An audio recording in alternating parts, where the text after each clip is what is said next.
അച്യുതാനന്ദന് cabinet റാങ്കോടെ പദവി നൽകാൻ സിപിഐഎം പോളിറ്റ് ബ്യൂറോ യോഗം തീരുമാനിച്ചു. ഉചിതമായ പദവി സംസ്ഥാന മന്ത്രിസഭയ്ക്ക് തീരുമാനിക്കാം.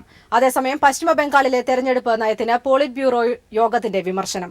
പാർട്ടിയുടെ ദേശീയ രാഷ്ട്രീയ അടവ് നയത്തിന് വിരുദ്ധമായിരുന്നു പശ്ചിമബംഗാൾ തെരഞ്ഞെടുപ്പ് തന്ത്രങ്ങളെന്നും പോളിറ്റ് ബ്യൂറോ യോഗം വിലയിരുത്തി. കേരളം, പശ്ചിമബംഗാൾ, തമിഴ്നാട്, ആസാം, പുതുച്ചേരി നിയമസഭാ തെരഞ്ഞെടുപ്പുകളുടെ അവലോകനമായിരുന്നു 2 ദിവസം നീണ്ട പോളിറ്റ് ബ്യൂറോ യോഗത്തിന്റെ പ്രധാന അജണ്ട. കേരളത്തിൽ ഇടതുപക്ഷത്തിന് വലിയ മുന്നേറ്റമുണ്ടാക്കാൻ കഴിഞ്ഞു. പശ്ചിമബംഗാളിലെ തെരഞ്ഞെടുപ്പ് തന്ത്രങ്ങൾ അവലോകനം ചെയ്ത പോളിറ്റ് ബ്യൂറോ യോഗം വലിയ വിമർശനമാണ് ഉയർത്തിയത്. സിപിഐഎം ദേശീയതലത്തിൽ കൈക്കൊണ്ടിട്ടുള്ള രാഷ്ട്രീയ അടവ് നയത്തിന് വിരുദ്ധമായിരുന്നു പശ്ചിമബംഗാളിലെ തെരഞ്ഞെടുപ്പ് തന്ത്രങ്ങൾ. കോൺഗ്രസുമായി യാതൊരു തരത്തിലുള്ള ധാരണയോ സഖ്യമോ ഇല്ലെന്ന് പോളിറ്റ് ബ്യൂറോ യോഗം പുറത്തിറക്കിയ വാർത്താക്കുറിപ്പിൽ വ്യക്തമാക്കി. യോഗശേഷം മാധ്യമങ്ങളെ കണ്ട സിപിഐഎം ജനറൽ സെക്രട്ടറി സീതാറാം യെച്ചൂരിയും ഇക്കാര്യം ആവർത്തിച്ചു.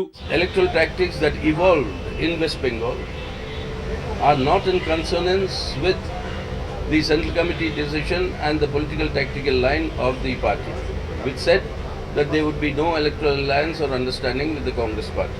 VS അച്യുതാനന്ദന് ക്യാബിനറ്റ് റാങ്കോടെ പദവി നൽകാൻ പോളിറ്റ് ബ്യൂറോ യോഗത്തിൽ ധാരണയായി.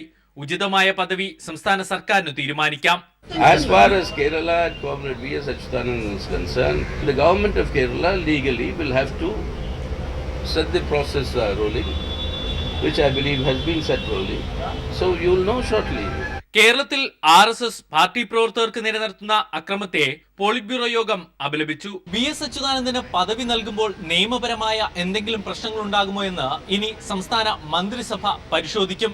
ഏത് പദവിയായാലും പക്ഷേ ക്യാബിനറ്റ് റാങ്ക് ഉണ്ടാകും.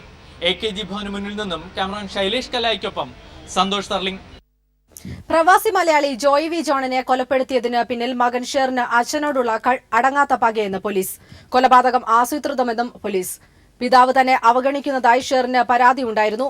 ഷെറിന്റെ അറസ്റ്റ് നേരത്തെ രേഖപ്പെടുത്തിയ പോലീസ് ഷെറിനെ ചിങ്ങവനത്തും ചെങ്ങന്നൂരും എത്തിച്ച് തെളിവെടുത്തു. ചെങ്ങന്നൂരിൽ മകൻ പ്രവാസി മലയാളിയെ കൊലപ്പെടുത്തിയത് അടങ്ങാത്ത പക മൂലമാണെന്ന് പോലീസ് പറഞ്ഞു. മറ്റു മക്കളോട് കാണിക്കുന്ന വാത്സല്യം ചെറുപ്പം മുതലേ തന്നോട് കാണിച്ചിരുന്നില്ലെന്ന് പ്രതി പറഞ്ഞതായി ജില്ലാ പോലീസ് മേധാവി അശോക് കുമാർ പറഞ്ഞു. പിതാവിന്റെ തന്നെ തോക്കുപയോഗിച്ച് 4 തവണ നിറയൊഴിച്ചാണ് കൊലപാതകം നടത്തിയത്. പിന്നീട് മൃതദേഹവുമായി നഗരത്തിൽ കറങ്ങി. രാത്രി 10:30യോടെ തങ്ങളുടെ തന്നെ ഗോഡൌണിൽ കൊണ്ടുപോയി മൃതദേഹം നശിപ്പിക്കാൻ ശ്രമിച്ചു. എന്നാൽ തീ ആളിപ്പടർന്നതോടെ മൃതദേഹം 6 കഷ്ണങ്ങളായി മുറിച്ച് പത്തനംതിട്ട, ആലപ്പുഴ, കോട്ടയം ജില്ലകളിലെ വിവിധ സ്ഥലങ്ങളിൽ ഒളിപ്പിച്ചു. സാമ്പത്തിക പ്രശ്നങ്ങളും മറ്റു ചില കുടുംബ പ്രശ്നങ്ങളും കൊലപാതകത്തിന് കാരണമായിട്ടുണ്ട്. ഇപ്പോൾ ഈ 3 കുട്ടികളിൽ ഇയാളോട് അച്ഛൻ കുട്ടിക്കാലം മുതൽ മോശമായി പെരുമാറുന്നു ഇയാൾക്ക് തോന്നുന്നുണ്ട്. എന്നുവെച്ചാൽ എന്തെങ്കിലും ചെറിയ കുറ്റങ്ങൾക്ക് പോലും ശിക്ഷിക്കുമ്പോൾ ഇയാളെ വളരെ ക്രൂരമായി അച്ഛൻ ശിക്ഷിക്കുമായിരുന്നു. അതേപോലെ ഇയാൾക്ക് പൈസ കൊടുക്കുന്നതിലും എല്ലാത്തിലും ഭയങ്കര ലുബ്ധാണ്. പിന്നെ പല കാരണങ്ങളാൽ അച്ഛനും മോനുമായിട്ട് വഴക്കുണ്ടാകാറുണ്ട്. അപ്പോഴൊക്കെ അയാൾ പറയുന്നുണ്ട്, നീ കൂടുതൽ ഇതാണ്ട, നിനക്ക് ഞാൻ എൻ്റെ നയ പൈസ തരത്തില്ല, എൻ്റെ സ്വത്തിൽ നിന്ന് ഒരു പൈസ പോലും നിനക്ക് കിട്ടത്തില്ല, ഞാൻ ജീവനോടുണ്ടെങ്കിൽ ഞാൻ അനാഥാലയത്തിന് കൊടുത്താലും നിനക്ക് ഞാൻ 10 പൈസ തരില്ല എന്ന് പുള്ളി പറയാറുണ്ട്. അപ്പം അതിൽ നിന്നൊക്കെ ഉടലെടുത്ത, കുറച്ച് കാലങ്ങളായിട്ട് ഉടലെടുത്ത ഒരു വികാരത്തിൽ നിന്നും ആണ് അച്ഛനെ വകവരുത്തിയില്ലെങ്കിൽ ഒന്നും കിട്ടത്തില്ല എന്ന ബോധം അങ്ങേർക്കുണ്ടായിരിക്കുന്നു. കഴിഞ്ഞ 25-ാം തീയതി വൈകിട്ടാണ് കൊലപാതകം നടന്നത്. 14-ാം തീയതിയാണ് അമേരിക്കൻ പൌരത്വമുള്ള ജോയിയും ഭാര്യയും നാട്ടിലെത്തിയത്. ഇരുവരെയും വിമാനത്താവളത്തിലെത്തി നാട്ടിലേക്ക് സ്വീകരിച്ചു കൊണ്ടുപോയത് ഷെറിനാണ്. കൊലപാതകത്തിനും തെളിവ് നശിപ്പിച്ചതിനുമെതിരെ പോലീസ് ഷെറിനെതിരെ കേസെടുത്തു. ഇന്ന് ഉച്ചയോടെ അറസ്റ്റ് ചെയ്ത ഷെറിനെ പോലീസ് കോടതിയിൽ ഹാജരാക്കും. പിന്നീട് കൂടുതൽ തെളിവെടുപ്പുകൾക്കായി കസ്റ്റഡിയിൽ വാങ്ങും. News bureau, Alappuzha. പയ്യാവൂരിൽ പുഴയിൽ മുങ്ങി മരിച്ച 5 കുട്ടികൾക്കും കണ്ണീരണിഞ്ഞ യാത്രാമൊഴി. കുട്ടികളുടെ സംസ്കാരം തിരൂർ പള്ളി സെമിത്തേരിയിൽ നടത്തി. സ്കൂളിലും പള്ളിമുറ്റത്തും പൊതുദർശനത്തിന് വെച്ച മൃതദേഹത്തിൽ സഹപാഠികളും നാട്ടുകാരും അന്തിമോപചാരം അർപ്പിച്ചു. അതിരാവിലെ തന്നെ Payyavoor saint Ann's English medium school മുറ്റത്തും പരിസരത്തും ജനങ്ങൾ തിങ്ങി നിറഞ്ഞിരുന്നു. 10:30യോടെ പരിയാരം മെഡിക്കൽ കോളേജിൽ നിന്നും 5 കുട്ടികളുടെ മൃതദേഹവും വഹിച്ച ആംബുലൻസുകളെത്തി. സുഹൃത്തുക്കളുടെയും സഹപാഠികളുടെയും രക്ഷിതാക്കളുടെയും നാട്ടുകാരുടെയും കണ്ണീരിൽ കുതിർന്ന അന്ത്യയാത്രാമൊഴി ഏറ്റുവാങ്ങിക്കൊണ്ട് സേക്രഡ് ഹാർട്ട് സ്കൂളിലും തുടർന്ന് വീടുകളിലും തറവാട് വീട്ടിൽ അന്ത്യകൂദാശ കർമ്മങ്ങൾ നടത്തി. സെന്റ് അസീസി പള്ളി അൾത്താരയ്ക്ക് മുന്നിൽ പ്രാർത്ഥനാ ചടങ്ങുകൾക്കു ശേഷം പള്ളിമുറ്റത്ത് പൊതുദർശനത്തിന് വെച്ച മൃതദേഹത്തിൽ ആയിരങ്ങൾ അന്തിമോപചാരം അർപ്പിച്ചു. മന്ത്രി K Shailaja, PK Shrimati MP, MLA-മാരായ AN Shamseer, KC Joseph, Oommen Chandy തുടങ്ങിയവരും കുട്ടികളുടെ വീട്ടിലെത്തി കുടുംബങ്ങളെ സമാശ്വസിപ്പിച്ചു. ആയിരങ്ങളാണ് കുട്ടികൾ പഠിച്ച സ്കൂളിലും പള്ളിമുറ്റത്തും അന്ത്യയാത്രാമൊഴി നൽകാനായി എത്തിച്ചേർന്നത്. ഇനി ഈ പള്ളിമുറ്റത്ത് ഈ കുട്ടികൾ അന്ത്യവിശ്രമം കൊള്ളും. പയ്യാവൂരിൽ നിന്നും ക്യാമറാമാൻ ജയൻ കല്യാശ്ശേരിക്കൊപ്പം PV ജോഷില. കോഴിക്കോട് മലാപ്പറമ്പ് സ്കൂൾ പൂട്ടാനുള്ള ഹൈക്കോടതി വിധിക്കെതിരെ സംസ്ഥാന സർക്കാർ സുപ്രീം കോടതിയിൽ അപ്പീൽ സമർപ്പിച്ചു. ദേശീയ വിദ്യാഭ്യാസ അവകാശ നിയമത്തിന്റെ ചട്ടങ്ങൾ പാലിക്കാതെയാണ് സ്കൂൾ പൂട്ടാൻ തീരുമാനിച്ചതെന്ന് സംസ്ഥാന സർക്കാർ അപ്പീലിൽ ചൂണ്ടിക്കാട്ടുന്നു. സ്കൂൾ പൂട്ടിയാൽ വിദ്യാർത്ഥികൾ പ്രതിസന്ധിയിലാകുമെന്നും സംസ്ഥാന സർക്കാർ അറിയിച്ചു. കോഴിക്കോട് മലാപ്പറമ്പ് സ്കൂൾ പൂട്ടാൻ UDF സർക്കാരിന്റെ കാലത്താണ് തീരുമാനിച്ചത്. ഇതിനെതിരെ വൻ ജനകീയ പ്രക്ഷോഭം ഉയർന്നുവരികയും ചെയ്തു. ഈ പശ്ചാത്തലത്തിലാണ് പുതിയ സർക്കാർ സ്കൂൾ അടച്ചുപൂട്ടാനുള്ള തീരുമാനത്തിനെതിരെ സുപ്രീം കോടതിയിൽ അപ്പീൽ സമർപ്പിച്ചത്. നേരത്തെ കേരള ഹൈക്കോടതി സ്കൂൾ പൂട്ടാൻ ഉത്തരവിട്ടിരുന്നു. ഈ ഉത്തരവ് സംസ്ഥാന സർക്കാർ സുപ്രീം കോടതിയിൽ ചോദ്യം ചെയ്യും. ദേശീയ വിദ്യാഭ്യാസ അവകാശ നിയമത്തിന്റെ പരിധിയിലാണ് മലാപ്പറമ്പ് സ്കൂൾ ഉള്ളത്. ഈ നിയമപ്രകാരം സ്കൂൾ പൂട്ടാനുള്ള തീരുമാനം തദ്ദേശ സ്ഥാപനവും AEOയും കൈക്കൊള്ളണം. ഇതിന്മേൽ സംസ്ഥാന സർക്കാരാണ് തീരുമാനമെടുക്കേണ്ടത്. പക്ഷേ മലാപ്പറമ്പ് സ്കൂൾ കാര്യത്തിൽ അത്തരമൊരു നടപടിക്രമം പാലിച്ചിട്ടില്ല. 3 കിലോമീറ്റർ ചുറ്റളവിൽ മറ്റു സ്കൂളുകളുമില്ല. അതുകൊണ്ട് തന്നെ പുതിയ അധ്യയന വർഷം ആരംഭിക്കാനിരിക്കെ സ്കൂൾ അടച്ചുപൂട്ടിയാൽ അത് നിരവധി വിദ്യാർത്ഥികളുടെ ഭാവിയെ ബാധിക്കുമെന്നും അപ്പീലിൽ ചൂണ്ടിക്കാട്ടുന്നു. കൂടാതെ സ്കൂൾ സ്ഥിതി ചെയ്യുന്ന സ്ഥലം കൈക്കലാക്കാൻ റിയൽ എസ്റ്റേറ്റ് താൽപര്യക്കാർ ശ്രമിക്കും. ഭൂമിക്ക് കനത്ത വിലയുള്ള കേരളത്തിൽ ഇത്തരത്തിലുള്ള ശ്രമങ്ങൾ ഉണ്ടായാൽ അത് പൊതുവിദ്യാഭ്യാസ മേഖലയെ തകർക്കുമെന്നും സംസ്ഥാന സർക്കാർ സുപ്രീം കോടതിയിൽ ചൂണ്ടിക്കാട്ടുന്നു. കേസിൽ മുതിർന്ന അഭിഭാഷകരെ ഹാജരാക്കാനും കേരള സർക്കാർ ശ്രമിക്കുന്നുണ്ട്. News bureau, Delhi. ജിഷ വധക്കേസിൽ CBI അന്വേഷണം ആവശ്യമില്ലെന്ന് ഹൈക്കോടതി. പുതിയ സംഘം അന്വേഷണവുമായി മുന്നോട്ട് പോകട്ടെയെന്നും കോടതി നിർദ്ദേശിച്ചു. അന്വേഷണ ഉദ്യോഗസ്ഥരെ തീരുമാനിക്കാൻ ജുഡീഷ്യറിക്കാകില്ലെന്നും ഹൈക്കോടതി നിരീക്ഷിച്ചു. ജിഷ വധക്കേസ് CBI അന്വേഷിക്കണമെന്നും അന്വേഷണ ചുമതല മുതിർന്ന വനിതാ ഉദ്യോഗസ്ഥയ്ക്ക് കൈമാറണമെന്നും പോസ്റ്റ്മോർട്ടം റിപ്പോർട്ടും ഫോറൻസിക് പരിശോധനാ ഫലങ്ങളും ലഭ്യമാക്കണമെന്നും ആവശ്യപ്പെട്ടുള്ള ഒരു കൂട്ടം ഹർജികളാണ് ആക്ടിംഗ് ചീഫ് ജസ്റ്റിസ് തോട്ടത്തിൽ B രാധാകൃഷ്ണൻ ഉൾപ്പെട്ട ഡിവിഷൻ ബെഞ്ച് പരിഗണിച്ചത്. CBI അന്വേഷണം ആവശ്യമില്ലെന്ന് വ്യക്തമാക്കിയ ഹൈക്കോടതി ADGP B സന്ധ്യയുടെ നേതൃത്വത്തിലുള്ള അന്വേഷണം തുടരണമെന്ന് നിർദ്ദേശിച്ചു. പോസ്റ്റ്മോർട്ടം റിപ്പോർട്ടും ഫോറൻസിക് പരിശോധനാ റിപ്പോർട്ടുകളും പൊതുജന മധ്യത്തിൽ ചർച്ചയ്ക്കായി വിട്ടു നൽകരുത് എന്ന് നിർദ്ദേശിച്ച കോടതി പീഡനത്തിന് ഇരയായി കൊല്ലപ്പെട്ട പെൺകുട്ടിയുടെ പേരും മറ്റു വിവരങ്ങളും വെളിപ്പെടുത്തിയത് ഉചിതമായില്ല എന്ന് അഭിപ്രായപ്പെട്ടു. ഇതുവരെ നടന്ന അന്വേഷണത്തിന്റെ വിശദാംശങ്ങൾ അടങ്ങിയ 2 ഫയലുകൾ മുദ്രവെച്ച കവറിൽ മധ്യമേഖല IG മഹിപാൽ യാദവ് കോടതിയിൽ ഹാജരാക്കി. കഴിഞ്ഞ ദിവസത്തെ നിർദ്ദേശത്തെ തുടർന്നാണ് അന്വേഷണ പുരോഗതി റിപ്പോർട്ട് പോലീസ് സമർപ്പിച്ചത്. പോലീസിന്റെ അന്വേഷണത്തിൽ ഇടപെടാൻ ഉദ്ദേശിച്ചിട്ടില്ല എന്ന് വ്യക്തമാക്കിയ കോടതി IG സമർപ്പിച്ച രേഖകൾ പരിശോധിക്കാതെ മടക്കി നൽകി. കൊലപാതകത്തിന് മുമ്പ് ജിഷ തോപ്പുംപടി സ്റ്റേഷനിൽ നൽകിയ പരാതിയിൽ അന്വേഷണം ഉണ്ടാകാതിരുന്നത് ഗുരുതരമെന്ന് വിലയിരുത്തിയ കോടതി ഇക്കാര്യം പരിശോധിച്ച് നടപടിയെടുക്കണമെന്ന് ആവശ്യപ്പെട്ടു. ഇരയുടെ സ്വകാര്യതയ്ക്ക് പ്രാധാന്യം നൽകുന്ന അന്വേഷണമാകണം ഉണ്ടാകേണ്ടത് എന്നും കോടതി ചൂണ്ടിക്കാട്ടി. SC/ST പീഡന നിരോധന നിയമപ്രകാരം ആദ്യ അന്വേഷണ സംഘത്തിന് വീഴ്ച വന്നുവെന്ന ആക്ഷേപം സംബന്ധിച്ച് പരിശോധിക്കണമെന്നും കോടതി നിർദ്ദേശിച്ചു. ഹൈക്കോടതിയിൽ നിന്ന് നിയമകാര്യ ലേഖകൻ PP താജുദ്ദീനൊപ്പം സമീർ. വാർത്തകളിലേക്ക്. ക്രിക്കറ്റ് ഇതിഹാസം സച്ചിൻ ടെണ്ടുൽക്കറിനെയും ഇന്ത്യയുടെ വാനമ്പാടി ലതാ മങ്കേഷ്കറിനെയും പരിഹസിച്ച് വീഡിയോ പുറത്തിറക്കിയ തന്മയ് ഭട്ടിനെതിരെ പ്രതിഷേധം ശക്തമാകുന്നു. Sachin versus Lata civil war എന്ന പേരിലുള്ള വീഡിയോയ്ക്കെതിരെയാണ് പ്രതിഷേധം രൂക്ഷമായത്. വീഡിയോ ഭട്ട് ഫേസ്ബുക്കിൽ പോസ്റ്റ് ചെയ്യുകയായിരുന്നു. വീഡിയോ വൈറലായതോടെ മഹാരാഷ്ട്ര നവനിർമ്മാൺ സേനയും ഭട്ടിനെതിരെ രംഗത്തെത്തി. Yeah, hi guys, how's it going? It's me, Sachin. Definitely, just wanted to talk about this story I read today about Vinod. Cricket ഇതിഹാസം സച്ചിൻ ടെണ്ടുൽക്കറിനെയും വാനമ്പാടി ലതാ മങ്കേഷ്കറിനെയും പരിഹസിച്ച് വീഡിയോ പുറത്തിറക്കിയ ഹാസ്യകാരൻ തന്മയ് ഭട്ടിനെതിരെ കേസും ഭീഷണിയും.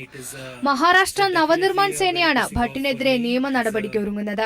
Sachin versus Lata civil war എന്ന പേരിലുള്ള വീഡിയോയാണ് ഭട്ട് ഫേസ്ബുക്കിൽ പോസ്റ്റ് ചെയ്തത്. വീഡിയോ വൈറലായതോടെ ഭട്ടിനെതിരെ സാമൂഹ്യ മാധ്യമങ്ങളിൽ വിമർശനത്തിന്റെ പ്രവാഹമായിരുന്നു. ഇതിന് പിന്നാലെ MNSഉം ഭട്ടിനെതിരെ രംഗത്തെത്തി. രാജ്യം ആദരിക്കുന്ന വ്യക്തികളെ അവഹേളിക്കുകയാണ് തന്മയ് ഭട്ടെന്ന് നിരവധി പേർ വിമർശിച്ചിരുന്നു. ഇതോടെയാണ് തന്മയ് ഭട്ടിനെതിരെ നടപടി സ്വീകരിക്കാൻ MNS ഒരുങ്ങിയത്. നിങ്ങളും ഒരു ദിവസം മരിക്കും, 8 ദിവസം വെള്ളത്തിൽ മുക്കിപ്പിടിച്ചതുപോലെയാണ് നിങ്ങളുടെ മുഖം തുടങ്ങി തമാശ എന്ന പേരിൽ ഇന്ത്യയുടെ വാനമ്പാടി ലതാ മങ്കേഷ്കർക്കെതിരെ നടത്തിയിട്ടുള്ള പരാമർശങ്ങൾ എല്ലാ പരിധിയും ലംഘിക്കുന്നതാണെന്ന് ബോളിവുഡ് കുറ്റപ്പെടുത്തി. It looks like someone has kept you in water for like 8 days. So what if I'm 5,000 years old? I mean, 9 പ്രാവശ്യം മികച്ച ഹാസ്യ നടനുള്ള അവാർഡ് വാങ്ങിയ തനിക്ക് തമാശ എന്താണെന്ന് അറിയാമെന്നും AIBയുടേത് തമാശയല്ല അനാദരവാണെന്നും നടൻ അനുപം ഖേർ ട്വീറ്റ് ചെയ്തു. ഇതിഹാസങ്ങളെ അവഹേളിക്കുന്നത് തമാശയല്ലെന്നും മാപ്പ് പറയണമെന്നും നടൻ ഹൃദേശ് ദേശ്മുഖും നടി സെലീന ജെയ്റ്റ്ലിയും ട്വിറ്ററിൽ കുറിച്ചു. News desk. അഴിമതിരഹിതവും കാര്യക്ഷമവുമായ സിവിൽ സർവീസിനുള്ള ആഹ്വാനമുയർത്തി NGO യൂണിയൻ സംസ്ഥാന സമ്മേളനം സമാപിച്ചു. 3 ദിവസങ്ങളിലായി നടന്ന 53ാമത് സമ്മേളനത്തിന്റെ സമാപന ചടങ്ങുകൾ CPIM കേന്ദ്ര കമ്മിറ്റി അംഗം A. വിജയരാഘവൻ ഉദ്ഘാടനം ചെയ്തു. പക്ഷെ ബദൽ വികസന നയങ്ങൾക്ക് ജീവനക്കാരെ സജ്ജരാക്കാനുള്ള ചർച്ചകളും തീരുമാനങ്ങളുമായിരുന്നു 53ാമത് സംസ്ഥാന സമ്മേളനത്തിന്റെ പ്രത്യേകത. നവകേരളം കെട്ടിപ്പടുക്കാൻ അഴിമതിരഹിതമായ സിവിൽ സർവീസിന് സമ്മേളനം ആഹ്വാനം ചെയ്തു.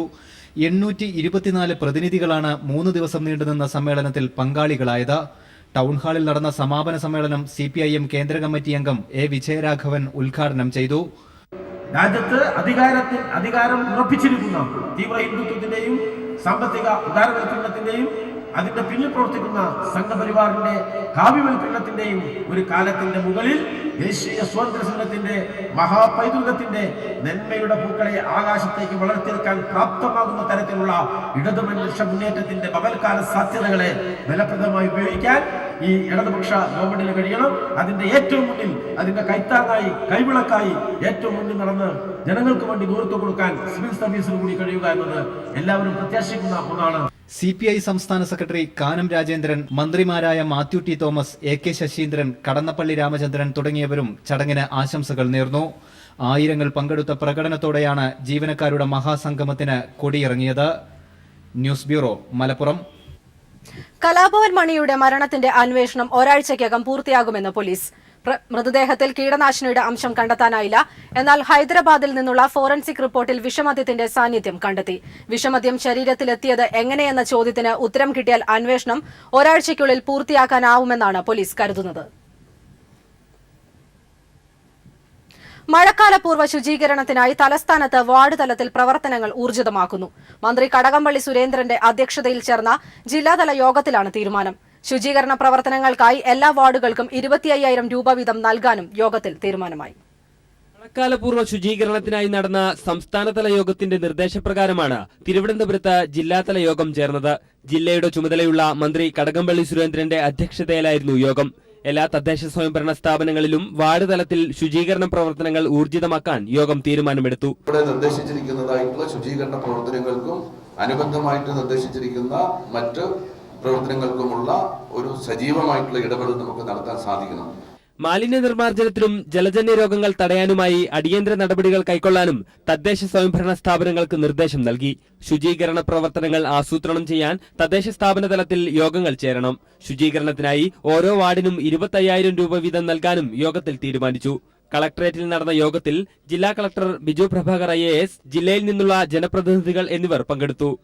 News bureau, Thiruvananthapuram. LNG pipe line സംബന്ധിച്ച് ധാരണയായി. 2 വർഷത്തിനകം പദ്ധതി പൂർത്തിയാക്കുമെന്ന് മുഖ്യമന്ത്രിക്ക് പെട്രോനെറ്റിന്റെ ഉറപ്പ് ലഭിച്ചു. അതേസമയം LNG പദ്ധതിയെ സംബന്ധിച്ച് പെട്രോനെറ്റ് MD-യോട് വിശദമായ റിപ്പോർട്ട് തേടിയിട്ടുണ്ടെന്ന് മുഖ്യമന്ത്രി പിണറായി വിജയൻ പറഞ്ഞു. പെട്രോനെറ്റ് ഉദ്യോഗസ്ഥരുമായിട്ടുള്ള കൂടിക്കാഴ്ചയ്ക്ക് ശേഷം മാധ്യമപ്രവർത്തകരോട് സംസാരിക്കുകയായിരുന്നു അദ്ദേഹം. സംസാരിക്കാൻ വേണ്ടി അടുത്ത ദിവസം വരുന്നതാണ്. നമ്മുടെ ഗ്യാസ് പൈപ്പ് ലൈനിൻ്റെ പ്രശ്നം തന്നെയാണ്. നമ്മുടെ താല്പര്യം നേരത്തെ പറഞ്ഞാണ്, അദ്ദേഹം പറഞ്ഞിട്ടുണ്ട്. നമ്മുടെ താല്പര്യവും ലൈൻ വേണമെന്ന് ഞാൻ ചിന്തിക്കുന്നു. ചില വിശദാംശങ്ങൾ തരാൻ വേണ്ടി പറഞ്ഞു. അദ്ദേഹം കൊണ്ടുവരണം. വാർത്തകളിലേക്ക്. ആതിരപ്പള്ളി പദ്ധതിയിൽ പൊതുചർച്ച വേണമെന്ന് പ്രതിപക്ഷ നേതാവ് രമേശ് ചെന്നിത്തല. അതേസമയം കോൺഗ്രസിലെ ഗ്രൂപ്പ് വഴക്കുകളുടെ കാലം കഴിഞ്ഞെന്നും കേരളത്തിൽ കോൺഗ്രസ് ഇനി ഒറ്റക്കെട്ടെന്നും ചെന്നിത്തല പറഞ്ഞു. ഗ്രൂപ്പ് വഴക്കുകളുടെയും തമ്മിലടിയുടെയും ഗ്രൂപ്പുകൾ തമ്മിലുള്ള തർക്കങ്ങളുടെയും ഒരു കാലം കേരളത്തിലെ കോൺഗ്രസിൽ അവസാനിക്കുകയാണ്. കേരളത്തിൽ 12-13 വർഷക്കാലം നേതൃത്വത്തിൽ ശ്രീ AK ആന്റണിക്ക് ശേഷം ഇരുന്ന ശ്രീ ഉമ്മൻചാണ്ടി തെരഞ്ഞെടുപ്പ് കഴിഞ്ഞ ഉടൻ തന്നെ അദ്ദേഹം കോൺഗ്രസ് പാർലമെന്ററി പാർട്ടി നേതാവ് സ്ഥാനത്തേക്കില്ല എന്ന് പ്രഖ്യാപിക്കുകയും അതേ തുടർന്ന് അദ്ദേഹം എൻ്റെ പേര് നിർദ്ദേശിക്കുകയുമാണ് ഉണ്ടായത്. ഇത് കേരളത്തിലെ കോൺഗ്രസിൽ അസാധാരണമായി ഉണ്ടാകുന്ന ഒരു കാര്യമാണ്. കാരണം ഗ്രൂപ്പ് വഴക്കുകളുടെ, ഗ്രൂപ്പ് മത്സരങ്ങളുടെയും കിടമത്സരങ്ങളുടെയും സാഹചര്യത്തിൽ നിന്ന് വ്യത്യസ്തമായി ഒരു പുതിയ സന്ദേശം ഇതിലൂടെ കേരളത്തിലെ കോൺഗ്രസ് പ്രവർത്തകന്മാർക്ക് നൽകിയിരിക്കുകയാണ്.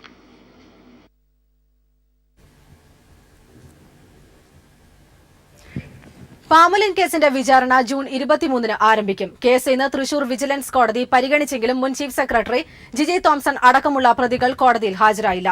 പ്രതികളായ മുൻ ഭക്ഷ്യമന്ത്രി TH Mustafa, civil supply secretary PJ Thomas, Jiji Thomson എന്നിവർ നൽകിയ വിടുതൽ ഹർജി സുപ്രീം കോടതി തള്ളിയിരുന്നു. കേസിന്റെ വിചാരണ അനന്തമായി നീട്ടുകയാണെന്ന VS അച്യുതാനന്ദന്റെ ഹർജി അംഗീകരിച്ച് വിചാരണ തുടരാൻ സുപ്രീം കോടതി നിർദ്ദേശിച്ചിരുന്നു. 23-ന് കേസ് പരിഗണിക്കുമ്പോൾ എല്ലാ പ്രതികളും ഹാജരാകണമെന്ന് കോടതി നിർദ്ദേശിച്ചു. അട്ടപ്പാടിയിലുണ്ടായ ശിശുമരണങ്ങൾ സംബന്ധിച്ച് ദേശീയ ബാലാവകാശ കമ്മീഷൻ റിപ്പോർട്ട് തേടി. സംസ്ഥാന സർക്കാർ 10 ദിവസത്തിനകം റിപ്പോർട്ട് സമർപ്പിക്കണമെന്ന് ബാലാവകാശ കമ്മീഷൻ ആവശ്യപ്പെട്ടു. സന്നദ്ധ പ്രവർത്തകയായ തൃശൂർ സ്വദേശിനി മനീഷ M ചാത്തോലി നൽകിയ പരാതിയിന്മേലാണ് ദേശീയ ബാലാവകാശ കമ്മീഷന്റെ നടപടി. ആദിവാസി കുഞ്ഞുങ്ങളുടെ ആരോഗ്യനില, പോഷകാഹാരക്കുറവ് കാരണം മരിച്ച കുട്ടികളുടെ എണ്ണം, ആരോഗ്യ പരിപാലനത്തിനായി സർക്കാർ നടപ്പാക്കുന്ന പദ്ധതികൾ, പോഷകാഹാരക്കുറവ് പരിഹരിക്കാനായി സർക്കാർ സ്വീകരിച്ചിട്ടുള്ള മാർഗങ്ങൾ എന്നിവ സംബന്ധിച്ച റിപ്പോർട്ട് സമർപ്പിക്കാനാണ് കേന്ദ്ര ബാലാവകാശ കമ്മീഷൻ ആവശ്യപ്പെട്ടിരിക്കുന്നത്. ഇതനുസരിച്ച് 10 ദിവസത്തിനകം സംസ്ഥാന സർക്കാർ കേന്ദ്രത്തിന് റിപ്പോർട്ട് നൽകണം. ആരോഗ്യവകുപ്പ് നൽകുന്ന കണക്കനുസരിച്ച് 2012 മുതൽ 69 നവജാത ശിശുമരണങ്ങൾ അട്ടപ്പാടിയിലുണ്ടായിട്ടുണ്ട്. ഗർഭഛിദ്രങ്ങളും ചാപിള്ള പ്രസവങ്ങളും കൂടാതെയാണിത്. ഇതുകൂടി കണക്കിലെടുത്താൽ മരണം 400-ലെത്തുമെന്ന് അട്ടപ്പാടിയിൽ പഠനം നടത്തിയ സന്നദ്ധ സംഘടനകൾ പറയുന്നു. ശിശുമരണങ്ങൾ തുടർക്കഥയായപ്പോൾ വലിയ ജനകീയ പ്രക്ഷോഭങ്ങൾ ഉയർന്നു വന്നതിനെ തുടർന്ന് UDF സർക്കാർ ചില നടപടികൾ സ്വീകരിച്ചിരുന്നു. ഊരുകളിൽ മരുന്ന്, ഭക്ഷണ വിതരണം എന്നിവ നല്ല രീതിയിൽ നടന്നതോടെ ശിശുമരണങ്ങളിൽ കുറവുണ്ടായി. എന്നാൽ വിവിധ പാക്കേജുകൾ നടപ്പാക്കിയെങ്കിലും ഏകോപനമില്ലാതെ പോയതും ഭൂമി, കുടിവെള്ളം എന്നീ പ്രശ്നങ്ങൾ പരിഹരിക്കാനാവാത്തതും പുതിയ സർക്കാരിന് മുന്നിലെ വെല്ലുവിളിയാണ്. News bureau, Palakkad. എറണാകുളം ജില്ലയിൽ മഴക്കാലപൂർവ്വ ശുചീകരണ പദ്ധതികൾക്ക് രൂപം നൽകി. മന്ത്രി EP ജയരാജന്റെ അധ്യക്ഷതയിൽ കലക്ടറേറ്റിൽ ചേർന്ന യോഗത്തിലാണ് രൂപരേഖയായത്. പരിസ്ഥിതി ദിനമായ ജൂൺ 5-ന് ജനകീയ കമ്മിറ്റികളുടെയും പാർട്ടികളുടെയും വിദ്യാർത്ഥികളുടെയും നേതൃത്വത്തിൽ പരിസര ശുചീകരണം നടത്തും. തദ്ദേശ ഭരണ സ്ഥാപനങ്ങളിൽ വാർഡ് അടിസ്ഥാനത്തിൽ ജനകീയ കമ്മിറ്റികൾ രൂപീകരിച്ച് വിവിധ വകുപ്പുകളുടെ സഹായത്തോടെ ശുചീകരണ പ്രവൃത്തികൾ നടത്തണമെന്ന് മന്ത്രി EP ജയരാജൻ പറഞ്ഞു. ഇതിന് സാമ്പത്തിക സഹായങ്ങൾ ലഭ്യമാക്കുമെന്നും മന്ത്രി പറഞ്ഞു. 25,000 രൂപ ഒരു വാർഡിന്റെ ഈ പ്രവർത്തനങ്ങൾക്ക് വേണ്ടി ഇപ്പോൾ തന്നെ അനുവദിച്ചിട്ടുണ്ട്. ഏതെങ്കിലും തരത്തിൽ NHMന്റെയോ മറ്റോ ശുചിത്വ മിഷന്റെയോ മറ്റോ സഹായം നിങ്ങൾക്ക് ലഭ്യമാകുന്നില്ലെങ്കിൽ പഞ്ചായത്ത് 25,000 രൂപ അവരുടെ തനത് ഫണ്ടിൽ നിന്ന് അനുവദിച്ചു കൊടുക്കണം. മാലിന്യം കുന്നുകൂടി കിടക്കുന്ന സ്ഥിതി ഉണ്ടാകാതിരിക്കാൻ തദ്ദേശ സ്ഥാപനങ്ങൾ ശ്രദ്ധിക്കണം. ഇക്കാര്യത്തിൽ വീഴ്ച വരുത്തുന്നത് ഗുരുതര തെറ്റായി കണക്കാക്കുമെന്നും മന്ത്രി പറഞ്ഞു. ആശുപത്രികളിൽ ഡോക്ടർമാരുടെ നിതാന്ത ജാഗ്രത വേണമെന്നും അവശ്യമരുന്നുകൾ ലഭ്യമാക്കണമെന്നും മന്ത്രി നിർദ്ദേശിച്ചു. ജില്ലാതല ദുരന്ത നിവാരണ അതോറിറ്റികൾ കാര്യക്ഷമമാകണമെന്നും മന്ത്രി EP ജയരാജൻ പറഞ്ഞു. കളക്ടറേറ്റിൽ ചേർന്ന യോഗത്തിൽ MLAമാർ, കോർപ്പറേഷൻ മേയർ, ബ്ലോക്ക് ഗ്രാമപഞ്ചായത്ത് അധ്യക്ഷന്മാർ, ഉദ്യോഗസ്ഥർ എന്നിവർ പങ്കെടുത്തു. News bureau, Kochi. തെരഞ്ഞെടുപ്പിലേറ്റ തിരിച്ചടി ചർച്ച ചെയ്യാൻ RSS BJP യോഗം കൊച്ചിയിൽ പുരോഗമിക്കുകയാണ്. കുമ്മനം രാജശേഖരനും V മുരളീധരനും തെരഞ്ഞെടുപ്പിൽ മത്സരിച്ചത് ശരിയായില്ലെന്ന് യോഗത്തിൽ RSS കുറ്റപ്പെടുത്തി. സംസ്ഥാന തലത്തിലുള്ള പ്രചാരണത്തെ ഇത് ബാധിച്ചു. രാമൻപിള്ള, PP മുകുന്ദൻ എന്നിവരുടെ കഴിവുകൾ ഉപയോഗിക്കുന്നതിൽ വീഴ്ച സംഭവിച്ചുവെന്നും RSS കുറ്റപ്പെടുത്തി. യോഗത്തിൽ ഇരു സംഘടനകളുടെയും സംസ്ഥാന ദേശീയ നേതാക്കൾ പങ്കെടുക്കുന്നുണ്ട്.